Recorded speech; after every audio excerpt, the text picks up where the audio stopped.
Hello, and welcome to another edition of the C-Store Insider Podcast, sponsored by the National Retail Solutions, NRS. I'm John Lofstock, and today I am happy to be joined by Ricky Shah, who is the Community Outreach Officer for NRS, and Josh Korman, the Director of E-Commerce Solutions for NRS. Gentlemen, how are you? Very good. Hey, John, how you doing? Doing well, thanks, guys. Today's topic is a pretty cool one and something that's very important to retailers. We're going to talk about safety and panic alarms. And these panic alarms have come a long way since the days where I worked in retails in the 80s, which was basically opening the door and screaming help. So, what exactly is a panic alarm, and where are they? Where are people locating them, either in the store or in the POS system? So the panic alarm is a silent alarm that goes straight to your police department to help get you any kind of assistance that you need. God forbid there's a robbery, assault going on, without having any phone calls made, anybody knowing that, hey, I see what you're doing, I'm calling the police. No, it's just a silent alarm. They're not going to know that cops are going to be coming. Most of the times they're installed underneath the registers, any kind of areas where nobody could see it. For NRS, we're installing it onto the POS itself. Right. Josh, did you want to add something? Sure. So really the thinking behind the POS integration was that the goal of a panic alarm is for it to be inconspicuous. So if someone's kind of utilizing their POS to activate the feature, I won't go too specific as to where it is, but just that you're using the POS to activate it, it really does make it as inconspicuous as possible. And you're not alerting anybody around you that you are contacting the police because you're having an issue of some kind. Mm-hmm. So, Ricky, you kind of touched on the reasons and why these are important for retail chains, things like employee safety. But are there other benefits, such as whether it's insurance reduction, deterrence, anything like that? It's I don't believe you're going to have any reductions on the insurance, but deterrence for sure. Once people find out, hey, this store has a security feature, police will be alerted right away. Let me think twice before going to that store. I, you have customers that are in there. You just don't want to protect yourself.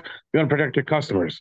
So to have this feature, let all your store owners know, let your customers know, anybody who's thinking twice about, hey, I want to go rob this store. No, they have a feature where I'll get caught right away. That'll keep them from coming back and trying to rob you, assault you, whatever they want to do. Yeah, and we see in the news how quickly it could happen. You think it's not going to happen to me, and it's just the new world order we're dealing with right now, isn't it? Hey, I was just in Brooklyn today. I went to go see a store owner. Him and his two other brothers, they were assaulted just because the guy didn't want to pay full price for a can of beer. Stabbed them. He broke one's face. One's fist. He broke another person's rib. Scratches all over on the face. It's over a can of beer. It's getting crazy right now. Yeah. So hopefully with this panic button, somebody could just press, and by the time he's even trying to do half the damage he's doing, police are already there. Hmm. So Go ahead, Josh. just wanted to add one thing to that. Aside from the actual response that a panic alarm generates from the police, and what the merchant is actually receiving, from pressing the button, I think there's also a component of peace of mind for a merchant, knowing that it's there, knowing that nobody knows about it except for himself or herself or the employees, and understanding that this is an option that they can use in a dangerous situation. I think makes them feel comfortable in their stores. And many of our merchants spend the vast majority of their lives in their stores, Hmm. probably more so than they do in their homes. So if they're not feeling comfortable in their stores, it really is, it's a big problem, and it can really affect business in multiple different ways. So NRS is known for its innovation and bringing new things to market. So tell me about what was the genesis behind the panic alarm? Did this come up from the retailers, or has this been something you guys have kind of always offered and just promoting a little bit more now?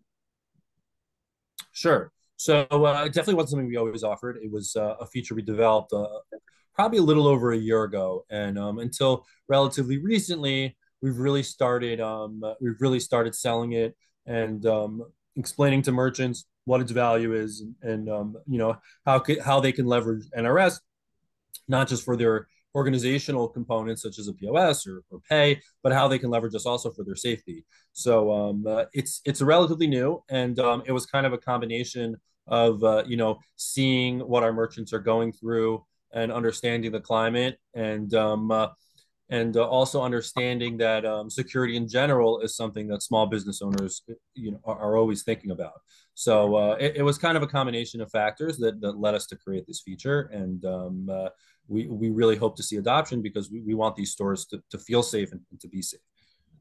Now, Ricky, you're out in the stores a lot, out in the community. What's been the feedback? Are retailers buying into this?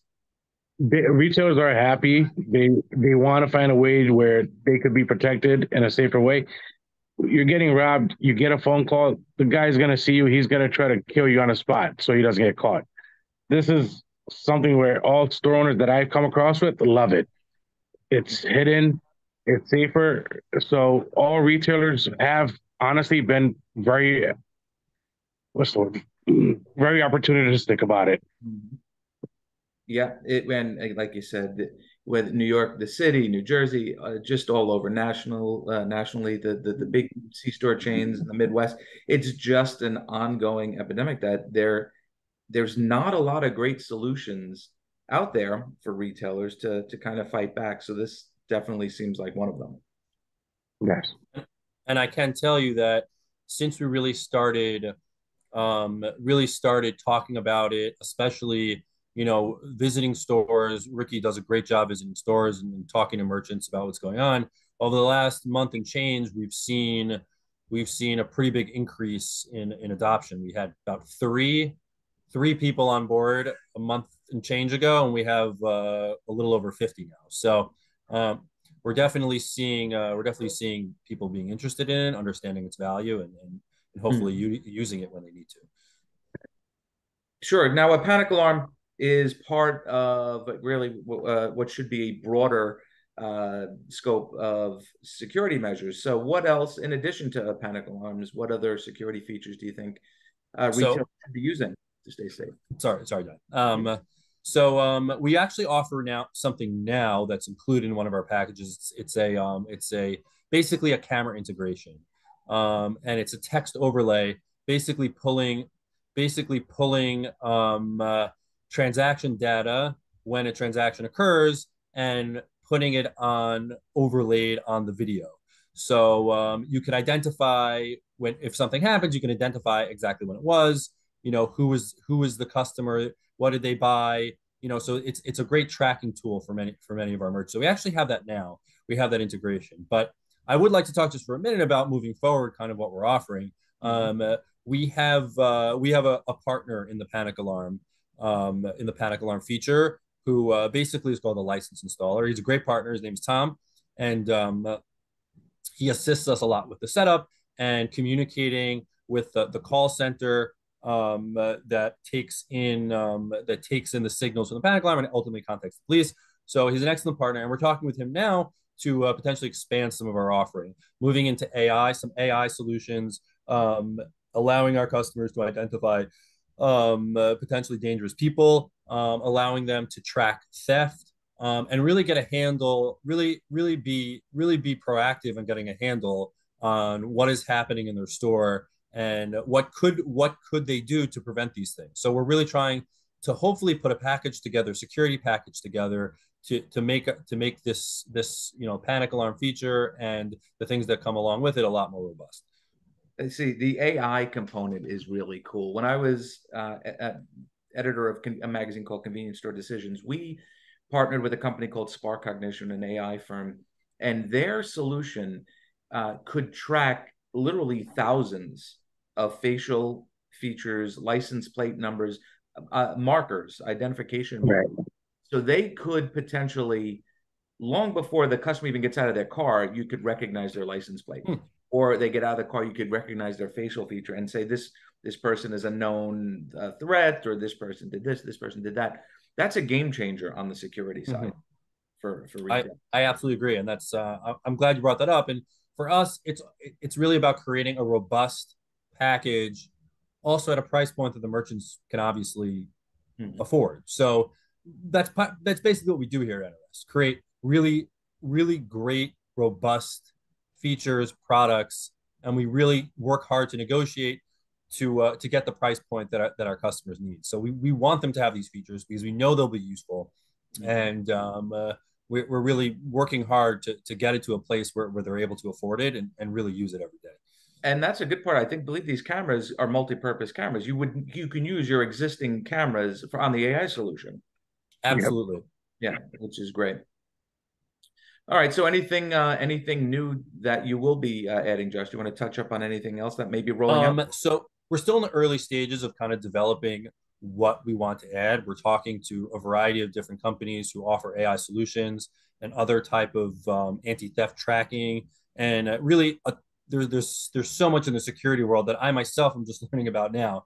But I'm really motivated to create this package and to create something that will work for our merchants. So where our focus really has been on anti-theft, because we feel like that is something that can really be a ton of value for the merchants, and something that they can actually use and have a legitimate handle on.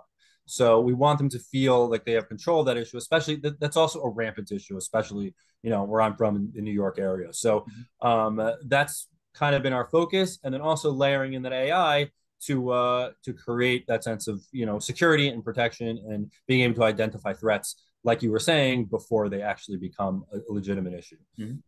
So, Ricky, what's your take on the retailers? Are they gonna be ready to embrace this technology, or you think they're gonna take a wait and see approach? I believe a lot of retailers are looking for more opportunities like this. Because let's be honest, retail stores, people don't realize it's a penny business. They're not making thousands a day. Whatever they bring in, 90% of it goes to their rent and to their inventory. What they come home with is nothing. So anything that could help them save their lives, save money to feed their families, they're going for it. Our main goal is to make it affordable for them. Excellent. And you feel bad for these people. All three of us, I think, are really close to the retailers and see what they go through, probably more than the average person. And it's just tough and it's unfair. And I honestly don't think that they get enough support from the police and and it's not because the police can't, or won't, it's because they're so busy and there's so many other And honestly, their hands are tied. Yeah, exactly. The police could only do what they're told they could do, and that's the sad part. Yeah, and there's just so many, just every day. Yeah. We read the newspapers, what goes on in the city every day. So it's good to see companies employing technology to help the retailer to mitigate the risk and to really help them improve operations. So great job on you guys. So any closing thoughts, words for the retailers that may be interested in this technology? Just reach out to us. We'll do what we can to help you. We're not here just to make money. We're here to help you guys. If retailers aren't around, we're not going to be around. So it's a partnership at the end of the day. That's a great point, Ricky. And also, just to keep an eye out, because we are developing new technology and forging new partnerships to offer even more robust features and products. Okay, how can they get in touch with you guys or NRS? Website address? Sure. So they can go to nrsplus.com. nrsplus.com is a great resource. There's phone numbers and emails on the website, and they can reach out, and they can also reach out to me directly, potentially. I'm not sure if you want me to include that here, but sure. We'll include email addresses in there for everybody, so that everyone can take advantage, especially NRS customers can increase their products with you guys to make their stores more secure and feel more safe. Like Ricky mentioned, a lot of times it's family members, it's teams working together as a family. So let's all work together to keep each other safe. All awesome. Right. Thank you, John. Very much. Yeah, thank you, John. I appreciate it. Thank you, Ricky. Thank you, Josh. And I want to thank everyone for listening to this edition of the C-Store Insider Podcast. We hope you join us on again soon for another edition. Have a good afternoon, everyone.